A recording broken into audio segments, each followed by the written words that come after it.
All right, guys. I hope I'm being clearly visible and audible to all of you. Today, I welcome you on the day 56 of recording daily scheduled video for 75 days. And again, we'll talk about the changing warfare from technology, whether it will impact the human society or it will remain stagnant. Now, let us see if it's stagnant, how this shift will be in our future, right? Because we can see a lot of advanced technology like AI and all. And now let us look whether it will affect the importance of human society or not. If you've been watching all my series of videos, I really appreciate all your attention span. May God bless all of you and all your genuine efforts. Therefore, without any further ado, let us just start our piece video. So, guys, see, technology driven warfare is indeed reshaping the role of human societies. But whether it's reducing their importance is more complex to understand, right? Now, let us see how technology is changing the warfare. First is, as I've mentioned earlier, AI and automation. Autonomous drones, right? AI driven training, right? AI driven targeting, all the sensor wire we can see along the borders, right? And predictive analytics due to direct human involvement in combat decision. It reduces the human going in ground. Therefore it makes quite easy for the person, right? Because you can monitor everything through technology, right?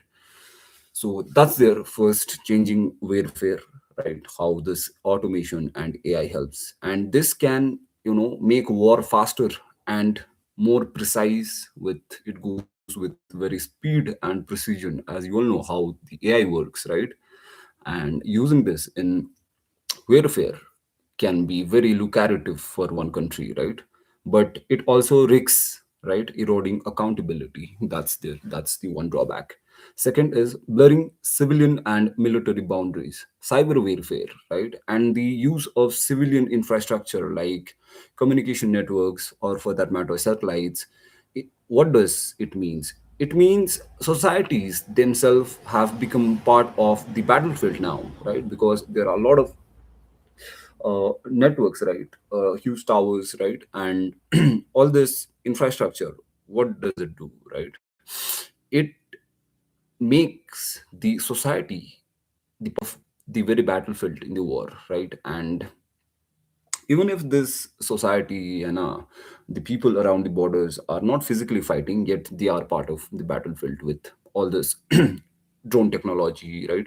And all this technology driven warfare that's there. And third is how's the transition from the main human warfare to technology driven warfare is global reach. Remote technologies allow states to project power across borders without mobilizing large armies, shifting the balance of power away from the mass mobilization of societies, right?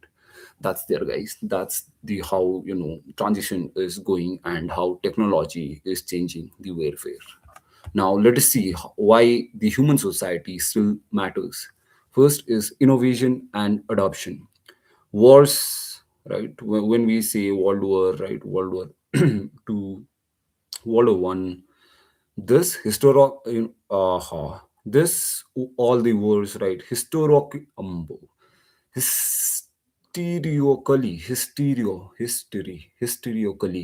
drive technology and organizational innovation, right? Civil industries and societies often provides the backbone for this advancement, right? That's the first point. And second point is legitimacy and morale. No matter how advanced the weapon is, no matter how the wars are fought, but the war are mainly fought for political and social goals, right? And public opinion, cultural resilience, and societal support remain decisive. That's there. And last is ethics and law. International humanitarian law and societal values shapes what is acceptable in warfare, right? Technology doesn't erase the need for human judgment in applying these norms. That's there, guys. That's the only difference between technology and human, right? The first is ethics, and morale, right? The morality we cannot see in AI, right? On contrary, we can find it in human. So that's there, guys. There's one, huge drawback of AI, that it lacks ethics and morale. Okay, so that's there. Now let us summarize this whole video. And in summation, technology reduces the visible role of societies in combat, but it increases their indirect importance.